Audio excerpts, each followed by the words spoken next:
జిల్లా వార్షిక రుణ ప్రణాళికలో వ్యవసాయం అనుబంధ రంగాలకు నిర్దేశించిన రుణ లక్ష్యాలను 100% సాధించి ఏలూరు జిల్లాలో రాష్ట్ర స్థాయిలో మొదటి 3 స్థానాల్లోని నిలపాలని జిల్లా కలెక్టర్ వెట్రి సెల్వి కోరారు. కలెక్టరేట్లోని గౌతమి సమావేశంలో శుక్రవారం జిల్లా కలెక్టర్ అధ్యక్షతన జరిగిన జిల్లా స్థాయి సమీక్ష కమిటీ సమావేశంలో ఏలూరు పార్లమెంటు సభ్యులు పుట్టా మహేష్ కుమార్తో కలిసి బ్యాంకర్ల వార్షిక రుణ ప్రణాళిక లక్ష్యాలను సమీక్షించారు. ఈ సమావేశంలో దెందులూరు శాసనసభ్యులు చింతమనేని ప్రభాకర్, ఉంగుటూరు శాసనసభ్యులు Dharmaraju Abhishek, union bank of India regional head N Srinivas పలువురు నాయకులు పాల్గొన్నారు.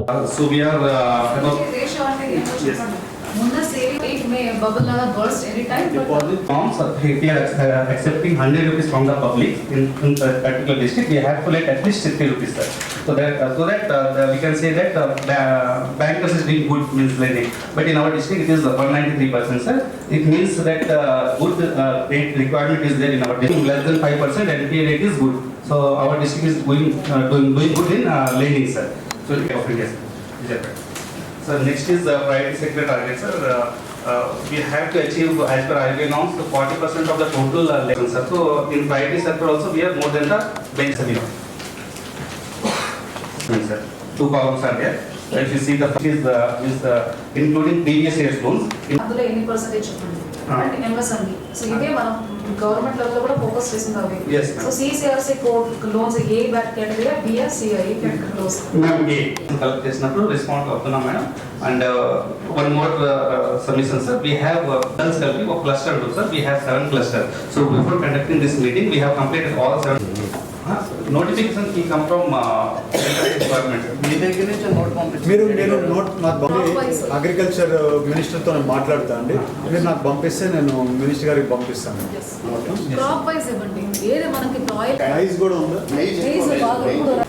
ఎంత చేసామో బ్యాంకర్స్ ఎంత ఫాస్ట్ మార్కెట్ కంపెనీ 3 months లో మనం 1400 crores ఇస్తాం సార్. సో ఇది థ్యాంక్స్ టు అంటే రీపేమెంట్ చాలా బాగుంటుంది సార్. ఇది 99.5 రీపేమెంట్ ప్రతి చోట ఉంటుంది కాబట్టి. సో ఈసారి ఇష్యూస్ అయితే అంటే కొత్తగా ఇదివరకు మనం 10 members కలిపి లోన్ ఇచ్చేవాళ్ళం సార్. 10 lakhs ఈచ్ మంత్ 1 lakh తీసుకున్నాం. బట్ ఈ సంవత్సరం మాత్రం ఎవరికి నీట్ కావాలంటే వాళ్ళకే అన్నది అంటే మినిమం అన్నది లేదు సార్. మ్యాక్సిమం ఎంతైనా వాళ్ళకి కావాల్సినప్పుడు తీసుకోవచ్చు అని అప్ టు మార్చ్ వరకు వాళ్ళు ఇచ్చిన వాళ్ళ రిక్వైర్మెంట్ క్రెడిట్ ప్లాన్ ఆన్లైన్ తీసుకున్నాం సార్. ఫస్ట్ టైం మనకి స్టేట్లో ఆన్లైన్ ద్వారానే ఈ ల్యాండింగ్ జరుగుతుంది సార్. అది సో అలాగే కొత్తగా ఏంటంటే తీసుకున్న వాళ్ళు కూడా క్యాప్చర్ చేస్తున్నాం సార్. ఏదైతే లోన్ తీసుకున్నారో వాళ్ళు ఏం చేస్తున్నారు అన్నది ఫస్ట్ టైం మనం క్యాప్చర్ కూడా చేస్తున్నాం సార్. ఇది స్టేట్ ఫస్ట్ టైం ఇనిషియేషన్ ఈ సంవత్సరం తీసుకున్నాం సార్. సో ఇంకొకటి వెయిటింగ్ మీ ద్వారా మనం ఇంట్రెస్ట్ సబ్వెన్షన్ అన్నది మనకి అప్ టు 3 lakhs మనకి ఇంట్రెస్ట్ ఫ్రీ ఇచ్చింది సార్. అంటే ఇంట్రెస్ట్ బ్యాంక్స్ రీయింబర్స్ గవర్నమెంట్ చేసింది సార్.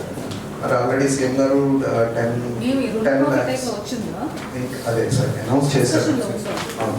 అదొకటి పే చేస్తాయి సార్. గవర్నమెంట్ రీయింబర్స్ చేస్తుంది సార్ ఇంట్రెస్ట్ సబ్వెన్షన్ అంటారు సార్. ఒకటి ఇనిషియల్ మీ ద్వారా అది ఒకసారి గవర్నమెంట్కి బ్యాంక్స్కి పాలసీ డిసిషన్ అది చేస్తే సార్. ఇది ఒకటే సార్ వాళ్ళ దగ్గర నుంచి అడిగేది. సో దీనివల్ల వాళ్ళు బెనిఫిట్ అవుతారు సార్. ఇంట్రెస్ట్ ఇవరకు 3 lakhs వరకు వాళ్ళకి ఇంట్రెస్ట్ రీయింబర్స్ చేశారు సార్. ఫస్ట్లో పావలా వడ్డీ అనే వరకు తర్వాత 0 వడ్డీ అని అనేవారు సార్. 0% సార్. అది బ్యాంక్స్ మనకు ల్యాండింగ్ ఇస్తున్నాయి సార్ ఈచ్ గ్రూప్కి. సో గవర్నమెంట్ 10 lakhs వరకు ఇంట్రెస్ట్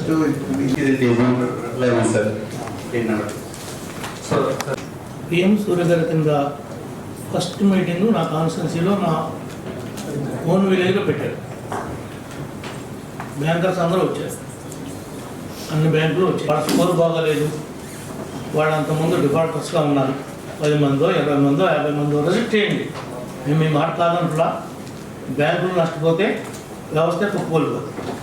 మేము మీ గైడ్లైన్స్ని ఎక్కడ బేఖాతరు చేయగలం. కానీ అక్కడ ఇస్తా అన్నటువంటి వాగ్దానం వాళ్ళందరినీ ఒకరోజు పనంతా మానిపించి మీకోసం మా కోసం